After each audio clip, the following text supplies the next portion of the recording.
And we are recording.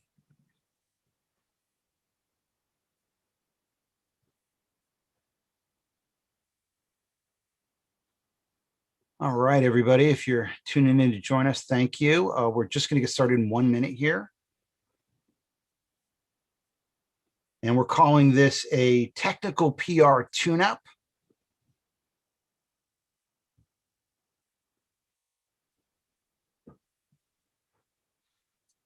My guest today is Juliette van Rooyen.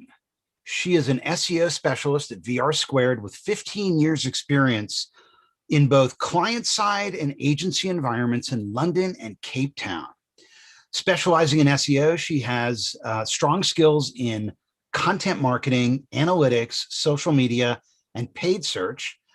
She works in extremely competitive industries, and she creates global SEO strategies that cover 50 plus regions and 10 plus languages. And she also solves a lot of technical site issues affecting key page performance. Juliette, welcome. Thank you very much for having me, Eric. So how did you wind up in SEO? It was, like so many of us in SEO, certainly those of us who started a while ago, it was a complete accident. I originally started off as a developer, and my company that I was working for, the first company I went to work for as a developer, they were forming an SEO team. Now, I'm originally from South Africa. So in Cape Town, SEO back in 2005, 2006 wasn't really something anyone had heard about, but it sounded really interesting. So I thought, well, you know, I kind of know what I'm doing here. Let me try something a little different. And especially given that I was used to working with code, over time, I've kind of naturally transitioned towards the more technical side of SEO, where being able to utilize code and understanding how it all works is a massive asset. So short answer, it was an accident. Long answer is, well, it screws up all my next questions because I thought you were Dutch from your name. No, married into an Afrikaans family. Is that an Afrikaans name? Yeah, so my husband's surname is Afrikaans. I am horribly English. Okay, because I thought you were part of like the Dutch SEO mafia. Oh, you mean like guys like Arno Hellemans and those guys? Yeah, and the folks from Yoast. Yes. Arno and I are good friends, but I'm afraid I'm not that closely connected to the rest of the Dutch SEO mafia, although I do quite like the name and I think they'd quite enjoy that. Got it. So look, I have a ton of practical technical SEO questions I want to ask you, starting with internal linking. Right. How do you get it right? So getting it right being making sure that you have the cleanest move through the site, that you're not sending people to 404 pages, you're sending people directly to the place that they need to go. The key point to start with is your main navigation section. A lot of people think about it, they either have something that's too short, it's just got the top level pages, but doesn't actually help people to get into the meat of their site. And other people go to the other extreme and they have too many links. They kind of overwhelm their audience with links. So when we look at linking from a SEO perspective only, you tend to veer towards, well, let's have all the links there because it's good to have that linking there.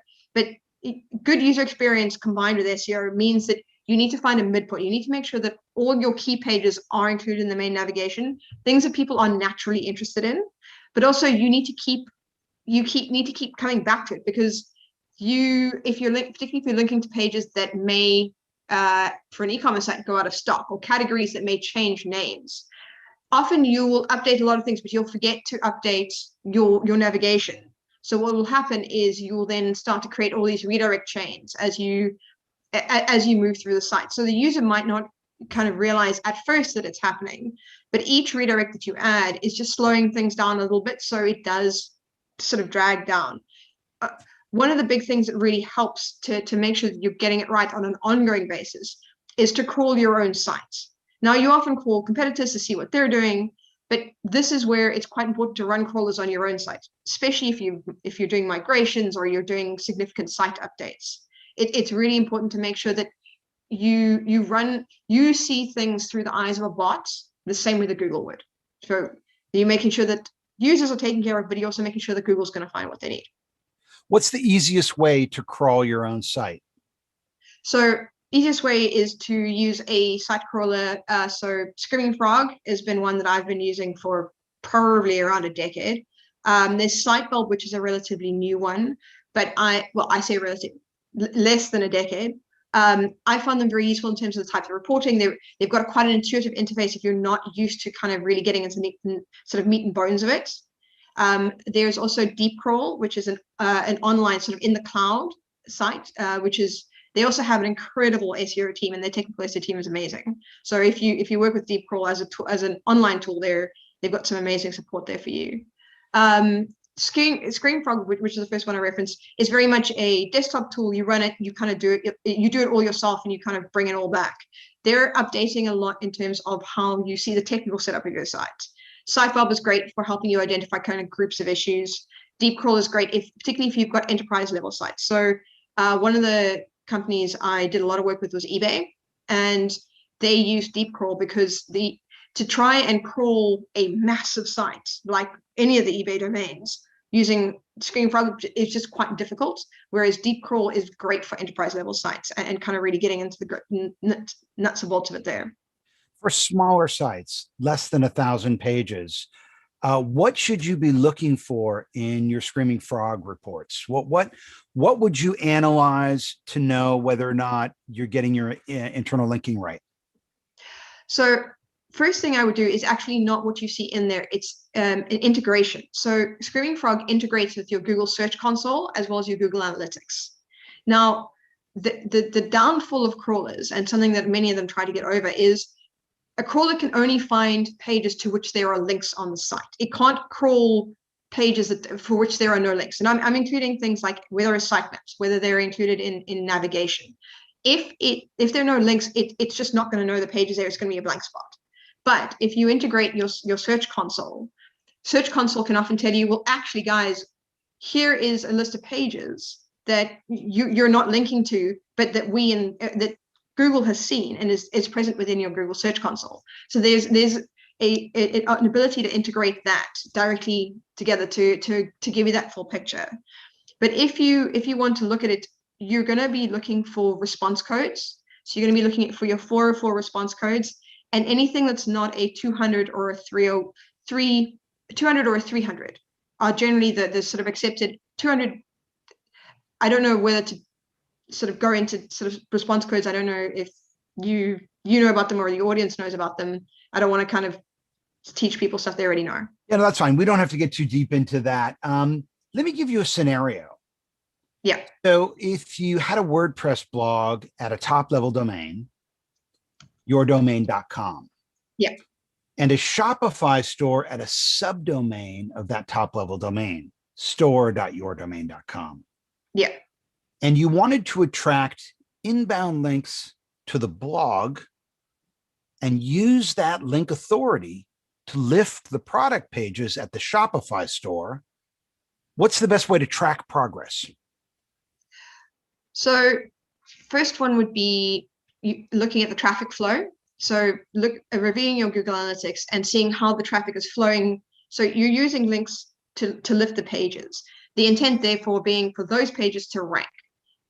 We would then see SEO traffic flowing into those blog pages. We would then want to monitor how those pages link through to the product pages and how the traffic in Google Analytics shows that flow through from the ranking blog pages through to the product pages, and how that then helps those pages start to see more not just more traffic, but rankings of their own.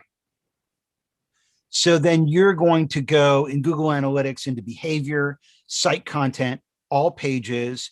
You're going to shift over to the navigation view and look at who's coming through that page to the other page. Obviously, you'd have to have your Google Analytics set up with a filtered view of the domain and the subdomain. Yes. In that environment, how could you set up Screaming Frog to analyze both the domain and the subdomain at the same time, or would it automatically? It should automatically do it, assuming that you have set up your site. So assuming you have an XML sitemap in place, and so you mentioned Yoast. one of the things is that automatically generates an XML sitemap for you. I mean, there are a number of other plugins, but since you had mentioned Yoast, it's one of the things that they do is making sure you've got an XML sitemap, and the XML sitemap includes both the main domain, the blog, and the shop all in one sitemap, at which point you would point Screaming Frog at your sitemap and tell it to crawl through all of that. So but how would you do that if the e-commerce store is on another server?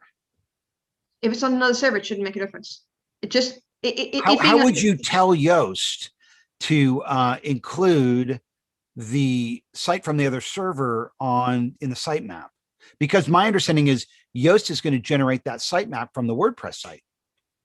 Well, that's where you can, if they're generated that way, then the solution to that is a sitemap index, where it lists all your different sitemaps. So you then have a blog sitemap, an image sitemap, a normal sitemap, and a shop sitemap. So that within, so basically you're then just creating a tree, which says, here are the individual sitemaps, here is the linking between them. And you create that in Yoast or with another tool? I'd have to confirm that Yoast does create a sitemap index. I know a number of tools that do create them. Otherwise, the option is to create them manually and upload them yourself. Are you not a Yoast user? I have used Yoast, but it's not for a little while, because a number of the sites, well, none of the sites I work on currently are WordPress sites. So unfortunately, there's not as much opportunity for me to have a chance to work with the plugin recently. What are most of what's the infrastructure that most of the sites you're working on are using? So a lot of the sites I'm using at the moment are on Magento. So they're set up as obviously e-commerce sites for a large tobacco brand. So that's the majority of my focus at the moment. Let's get back to this internal linking question, because I want to close the loop on this question and try to understand how to get it right. So in this scenario with the blog and the Shopify store, let's say you've got a limited number of product pages. I don't know, a dozen, right? Yeah.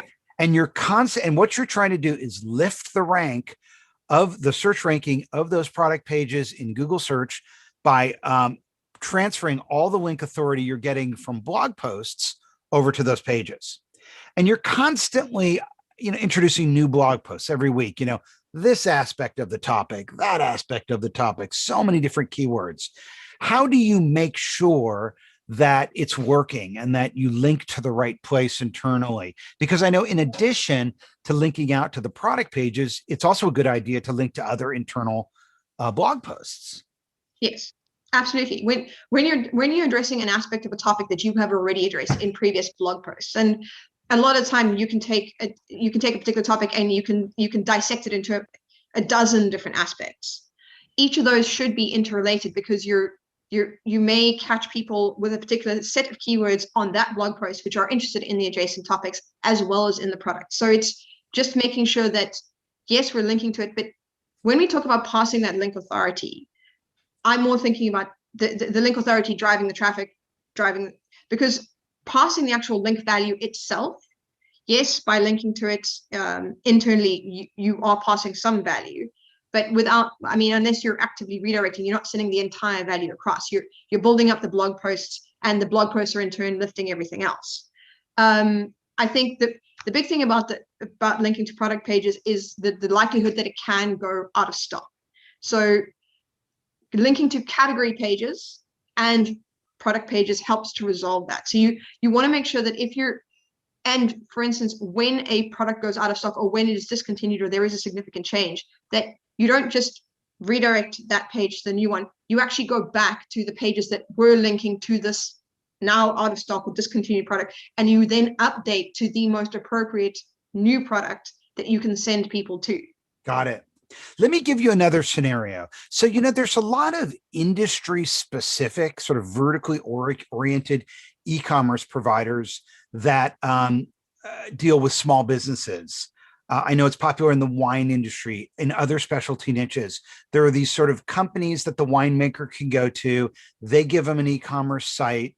The e-commerce site is at a domain. It's a park. I don't know if it's a park and point or how quite it's integrated, but it's not at the e-commerce company's domain. It's at the winemaker's domain. If the e-commerce company is hosting a number of different winemakers on the same server or on the same platform, and even if it is somehow integrated at a new domain, is there anything there that would interfere with this scenario of lifting the rank of the product or category page against a blog post, bringing in, link authority? Could it somehow not work, or would it somehow have a rising tide on all boats that are hosted by that service? So let's say, the company makes a Chardonnay, and they're linked to a product page that's a Chardonnay. It's at their domain, but it's hosted by the e-commerce provider, and that e-commerce provider is selling Chardonnays from other brands as well. Is there any likelihood or any chance that those links are going to lift the Chardonnay pages that it's not linking to as well because they're on the same platform?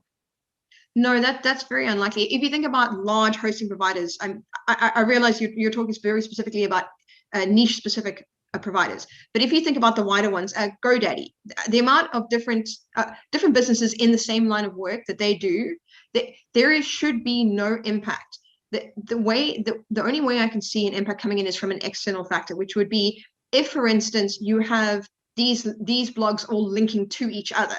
It could look like they are interrelated, and the fact that they're all hosted together could give that stronger link. So that would be one way, but without actively linking to one another or all getting links from exactly the same source over and over and over again, it's unlikely that work by one site would benefit another site to which it is not linking and to which it is just affiliated by the value of its hosting.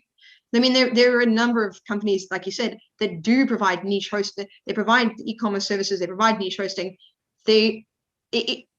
Functionally, I think Google can understand that these are separate entities, even if there are elements of commonality here. Talk to us for a second about the proper implementation of schema. And is there an easy way that a non-technical SEO can optimize their schema? So there are. In terms of implementation, there are a number of different ways to do it. I would say probably best there is an app, the schema app. I will grab you the link for that. Basically, there are a number of people that will help test it, but in terms of implementation, it depends on how what you have available to you. If you're able to utilize something like GTM, I believe a couple of people I know have utilized GTM to be able to implement schema a little bit more effectively when they're not able that's to Google work within the code. Tag Manager, right? That's Google Tag Manager. Google Tag Manager, right. Yes. Okay. So I believe that you are able to do that if you're not able to actually get into the code. But this is something where if you're not a technical person, I would be working on the assumption that you would have a developer to do a lot of the technical build for you. And this is something where you'd work very closely with your developer to say, this is what I want to mark up. This is what I want to be standard. Now, if we're specifically talking to WordPress, there are plugins that enable you to say sort of schema, to put schema into the site. But it all depends on which platform you're working on, or whether you're working sort of on not a static site, but one that's not maybe WordPress or Magento. How about some tips for small business owners, entrepreneurs, and non-technical SEOs who want to hire a developer? Where should they find them? What questions should they ask? How do you get someone good? So honestly, the best way to find someone good is to reach out to other people who are your connections in the industry. Everybody knows someone else who's doing what they do. And you can also reach out if you're looking for a developer and you have, say, an SEO. You can speak to this SEO about who else they're working with. For me, word of mouth recommendations are without a doubt the best way for me to find resource, whether it is a developer, whether it's another SEO, whatever it is. The people that you know are going to give you a good recommendation, because there's absolutely no reason for them to say, well, there's no reason for them to give you a bad recommendation unless they're actively trying to harm your business, which wouldn't make any sense. I know there are a lot of sites like Fiverr and stuff where people advertise development services. Those are quite hit and miss. A number of these sort of non-referral type sites, Guru, they can be really, really good. And if you are going to use a site like that, you really want to get stuck into the reviews and make sure that you are very clear about the person's last history. But again, word of mouth is always how I've gotten developers, specifically because I think development it can be so easy to go wrong. And having a developer you trust is, to me, intrinsic to having a good online business. And I recognize that many small businesses can't afford sort of really high-end developers, but there are a lot of good developers who work with specifically WordPress, and they work with smaller businesses, and they're not kind of out of reach of everyone, but they make sure that instead of you having to sit up there till 3 o'clock in the morning trying to work out what small thing has gone wrong on your website, they can take a look at it and say, this is what we're seeing. We've seen it on other clients. WordPress has made an update. It's messing with your template. That's what's happened. Whereas you may not, as a professional, recognize that. And the other side of it is having professionals to do what they do best frees you up to do what you do best and to actually sell your products. Cornerstone content, keyword cannibalization, and to follow or not to follow with Juliette Van Rooyen when we return. Stay with us.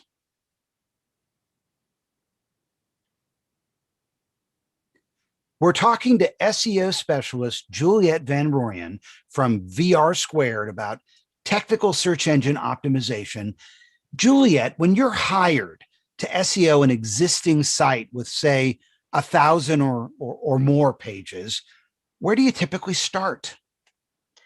So a little bit like I said earlier, I start with a crawl. I audit the site like it's a competitor and work out what shape the site is in from a technical standpoint, what we're looking at from a linking perspective, and then what content is present on the page. From there, the second part of that is understanding what the business objectives are. When they've hired me on as an SEO, when I started to take on an SEO project, one of the key things for me is understand what is it you want to use SEO to achieve for your business. Because a lot of people just think, oh, we'll go and SEO something. But SEO is part of any marketing channel. You need to understand what the point is at the end of the day. Do you want to educate your clients? Is the whole point of this to sell products? Is it to get people aware of your brand? What is it that you want to achieve? And from there, matching your current state to what you want to achieve and working out what bits are missing in that journey. So do you not have any content? Do you not have a blog? Is your technical setup really, really poor in it? And even though you've got amazing content, no one's able to find it because they're not able to navigate there. Or worse, bots aren't able to effectively make their way through your site to find the end point that you want them to reach. Now, you're working with pretty high-end clients, but what are some of the common scenarios that you see when you're first coming into new projects? Broken links. It's one of the things that's present no matter how big or small a client is that I'm working on. Almost inevitably, there will be something broken about their links because people make changes on a constant basis to their website and often don't forget to update that website to reflect the new reality. So that's a big one. The other one is a lack of content on not just on a blog, but actually on their product pages. At the end of the day, I mean, we spoke just now about wanting product pages to increase their ranking and to improve, and linking and ensuring your interlinking is good. But you do also need to have some level of content on those pages to help Google understand what those pages are about. I mean, you don't have to put in pages and pages of content into a product page because you do want people to buy, not just read, but you need to have something there. So, I get these emails on a daily basis from people who want to write for my blog. And, when I first started, I used to, respond and say, hey, great. And I'd get these blog posts that were just, they really didn't say anything. Like they would be 800 words of, well, they were grammatically correct and the spelling was accurate, but there was no there. I mean, there was no new information. It was just keyword mumbo jumbo. It was it was in a state of disrepair. Like it wasn't like I could edit it and make it work. It wasn't going to work. So now I just don't respond to those altogether. How do you improve web page quality? right? If you're handed with a crappy site with a ton of keyword rich blog posts that say absolutely nothing, what do you do? So firstly, I catalog what we've got. So yes, we know we've got a bunch of keyword research. We've got a bunch of keyword research that's been done. Someone has gone, great, we have these 30 keywords. Let's put out 30 blog posts that each target one of these keywords. And what I do is pull them together thematically. So say, well, these are all generally on the same topic. These are on the same topic. These are on the same topic. From there, start to read through them. So I obviously don't read every single page, because I mean, sometimes I'm faced with hundreds, thousands of pages of blogs but what I can do is pull out the core elements and say, this actually doesn't say anything. This is out of date. This was published 5 years ago and doesn't really do anything. And I consolidate. I would rather have 20 great pieces that are factual, they are rich, and they are decent size than 500 pieces of fluff. Now, it's something that it's really important to not kind of do content for the sake of doing content. And I know in the past I have been guilty of that, where Google said content is king, so we all went out and went absolutely nuts creating content. And I think what we're having to do now is reel that back in and say, yes, we've got content, but like you said, it doesn't actually say anything. It's factual. Well, it's fact poor, and it's also, it doesn't seem to have any goal to it. So it just exists for the sake of existing. It doesn't go, well, actually, we want the site to sell products. So how does this particular piece of content or this group of content be pulled down and say, how does that lead someone who lands on the site towards buying a piece of our products? That what is it? What is the aim of the piece? And how is it fitting into our plan? It seems pretty straightforward if you're doing e-commerce, but if what you're trying to do is establish yourself as a thought leader in a consulting space or as knowledgeable in a certain topic, it seems less straightforward. It wouldn't be so easy to decide which of those legacy posts to delete.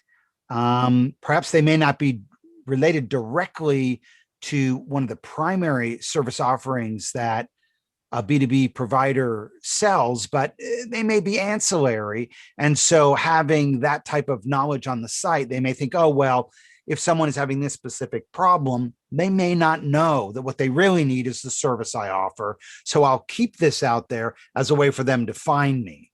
So have you ever been in that sort of a situation where it's a little bit more esoteric? And if so, how did you decide which ones to keep and lose and how to categorize the posts or pages? I have actually, I've done that a couple of times where it's not been for an e-commerce site, where it's been very, very informational, educational. Firstly, I've started with, are they getting any traffic?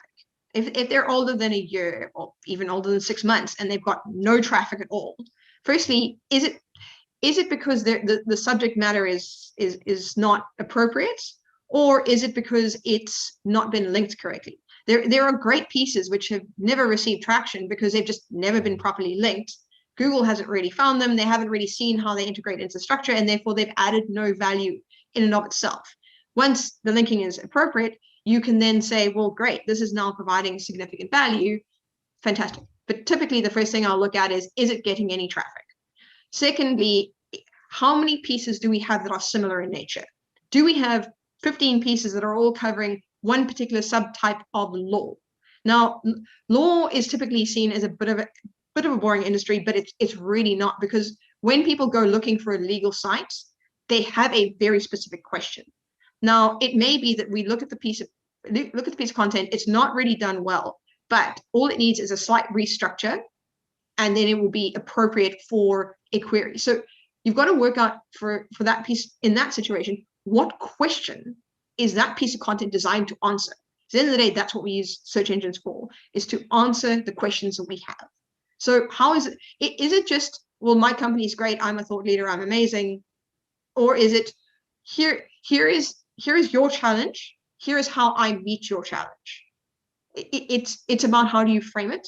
And also, if you've got 15 pieces about the same very small area, do you need 15 pieces? Or can you consolidate them and take the really important parts of each one and consolidate them into sort of 5 pieces? And that's where you would work with someone like a copy editor, who would come along and say, okay, we have 15 pieces, we need them to be 5. We need you to read through it take out the best bits and make it into a cohesive whole. And how in that situation do you deal with not orphaning links? So basically what I do is any pages that are going to be consolidated. Firstly, I'd create a big catalog of all the content. I would then be very careful about recording what needs to go, what needs to stay, and where it's going to. From there, it will also have what internal links are present on that site, so that when you go, okay, this page is going to be removed and the content's going to be placed into this page, that then updates to say, are there links on this page already to the same pages? Or actually, here's one that's missing, we need to add that in. So you have 5 contents because if you're topping up the very, very same topic on all these or very, very similar topics, what you'll find is most of them will have links to the same pages anyway, because they've almost been built as a spoked wheel around the sort of end points. So they will have very likely got a lot of commonality, a lot of overlap in terms of what internal linking they have, and then that can be slightly shaved down without losing any value. So years ago, I interviewed Leo Laporte, who's a tech journalist. He's one of the first podcasters. And it was posted by whoever edits his Wikipedia page to the links there. So I have a link from his Wikipedia page back to the podcast, which is still on my site, was recorded over a decade ago, and it gets no traffic. Do I keep that, or do I lose it because it gets no traffic, but it's got the inbound link? Question is, what other than being home for that link, what purpose does that podcast serve for you right now? Only that it is available to listeners who may want to listen to it. And if they do listen to it, they'll associate that bit of reporting with me. And I produce a number of podcasts, and maybe they'll find one of my new podcasts. I also do dynamic ad insertion in my library, so I can rotate current ads in and out of those old shows. Okay, so it does being active does serve a purpose to you in the long run, both from an advertising point of view and also from a listenership point of view. If it's not getting traffic, where would those potential listeners come from? Would it be discovering your podcast and kind of going back through your back catalog, or how would you assume that they would find it? I assume that they would find it through Google search. They would do a search for his name. They would wind up on the Wikipedia page. They would go to the reference links and they would come to it through there, or they would come directly to it searching Leo Laporte podcast interview or something like that. Which, if the podcast isn't currently getting traffic, doesn't seem like that may be the case. Now, you may want to update it. I don't know if it's an opportunity for you to maybe interview him again and have this as this is the second podcast. And I'm working on it. Believe me, I'm working on it. That's what I do. So when they get old, I try to do a new interview and put it up at the same link. So yeah, so in that case, you'd refresh it, you've added some extra content, that's now become much more current. So you don't need to get rid of the page, you can just update it and bring it up. So often Excellent. When I'm dealing with companies that are making time-sensitive statements in their blogs, so they're talking about legislation that's happening at this time, they do need to go back every year or two as legislation updates. They refresh the content, they bring it up, and they republish it. It's not that the old content, they're kind of trying to masquerade the old content. It literally has become updated, is now new and current. You're so smart. I knew I had to get you on my podcast. Maybe someday I can even hire you. Okay, talk to me for a minute about keyword cannibalization. How do you discover and manage against keyword cannibalization? So I personally find Search Console to be incredibly valuable for this. Now, I often use a tool called SEO Tools for Excel. So what I do is I integrate the API from Search Console into that, and I pull out all the keyword rankings and the associated pages. And I then start to look at where we've got duplicates, where we've got multiple languages, and which of the pages has the best ranking. And also, which of the pages do I think should be the one that's ranking? Because often you'll find these errant pages, which you had no intention of ever actually having significant rankings, will be outperforming something you've done with purpose for reasons that sometimes you're not entirely clear about, and sometimes it's, oh, well, it's been around longer, so it's going to be the sort of natural thing. That's a great way to identify where you're cannibalizing yourself with pages that don't have the same intent. So maybe you have an old blog that's outranking a product page or a category page because it's been around, it's got loads of great content, whereas the product or the category page may not quite have that same level of content on it. So that's where you work out, well, actually, this blog page is interfering with my ability to get my product page to rank. So how do I integrate that into the behavior flow? Or do I say, you know what, this page is actually causing me problems. Like it's 10 years old, it's getting loads of traffic, but actually it's hampering it's hampering our conversion journey. So maybe we need to take some of the content that's on this page, apply it to the product page, and then redirect the blog post. So you go, I've taken this page, and you can do it. You will often have large volumes of pages that are all kind of competing for very high level terms. So you need to go in there and select for, and I mean, you can do this exercise. There are a number of people who are doing some really smart work in this industry in terms of doing this in an automated way. But for me, I largely pay attention to the ones I can handle manually and look at the ones that have really high value. You can do it as an iterative process where you start from the top and you just kind of work your way through it. And over time, you'll start to consolidate your sites. And it doesn't matter how big or small your site is. There are often ways for you to consolidate that you've not considered. And keyword cannibalization is a great signpost to say, guys, you've got a lot here. Work out what you want to be your point and work out how you pull the others together to back that point up. The SEMrush blog does not publish follow links. What is your opinion on this practice, to follow or not to follow?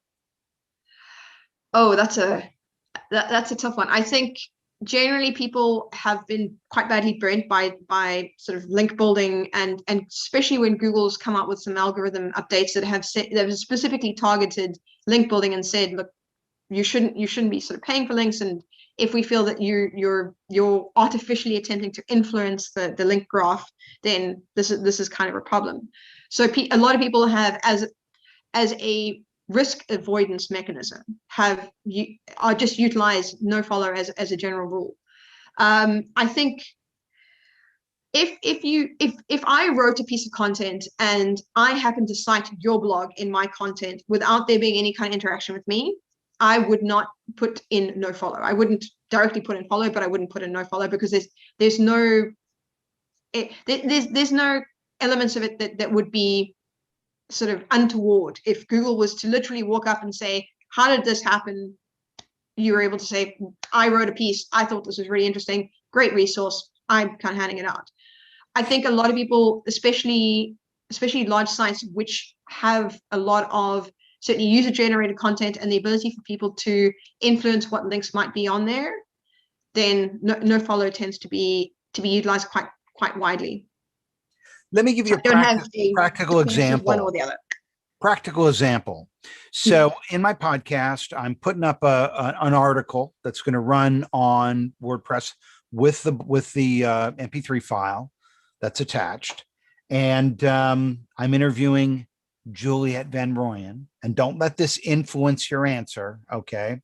If I link your name to your Twitter ID, am I diluting link authority if I'm trying to use that page to prop up an aligned service page? Well, no. Google will see it as a resource. You're not. I know that there used to be a lot of discussion about, well, you lose link value, you kind of hemorrhage link value by linking out to all these other things. But Google sees them all as resources. I think linking out to a Twitter handle is just acknowledging that is a human being that is part of this. It's citing a resource. It's not, you're not going to sort of lose out on value. If you had 100 links that were all kind of linking out to various different things on the same page, I think Google would probably look a bit askance at that. But I think generally, if you're using a a podcast or a page that has a podcast and elements like that to prop up a service proposal. The question is, why would you not? Why are you using that to prop up a service proposal? What are you using extra content? What is the interrelation between those two pages in your general business, or is it just trying to push as many links as possible to the service proposal? Final question. I want to ask you about knowledge graphs. So I have a knowledge graph. It's got my books in it. It's got my Facebook and LinkedIn in it. I went to my Yoast settings and I put all the, right links in the right places so that I'm publishing schema to tell Google, what my Twitter is and what my YouTube is. But the only thing that shows up in my knowledge graph are those two. And I'm just as active on the other social networks that don't show up. Why do you think that is, that the other social networks aren't showing up in my knowledge graph? That is a very good question. A lot of what we see in knowledge graphs seems a little bit irregular. So we'll often, Google makes these associations and they do so in a way that is not always as direct as we would want it to be. So you may be a good example of this is something that I saw on Twitter the other day, which actually made me think quite a bit. Someone was looking for SEO of Mars. CEO of Mars. And while Sarah Bird's name came up in the knowledge graph, it was Rand Fishkin's picture that showed up next to it. So there was a clear association, like a very clear association between certain profiles and the way phrases were put together. So my expectation would be that some of your, while you are active on all these different profiles, there are some that Google seems to be closer to you, that you maybe utilize more, you cite more from your blog, you talk about more, or I wouldn't expect it to be the level of activity, although if you completely leave one or other to be completely derelict, I would imagine Google isn't going to really include it because it doesn't see a lot of value. But I'd say Google's looking for the closest links, and it may not think that all of them are as equally close. So it's selecting based on its understanding of how the different elements of the piece put together say, well, actually, these are the things that we think are most representative of you. Juliette van Rooyen, SEO specialist at VR Squared. I appreciate your taking the time to do this. How can listeners get a hold of you? So a great way to do so would be on Twitter. My handle is Jules Grimm, which I've shared. And otherwise, you are welcome to reach out to me through my website. So vr-squared.com. I know I said no more questions, but I have to ask one more because I forgot to ask this one. You have a 2-page website. So, there's the story about, the cobbler's children who have the worst shoes. Yes. Why is that? Is that the story there, or is it an intentional thing where you got enough business, you're not looking for more business? Why only 2 pages?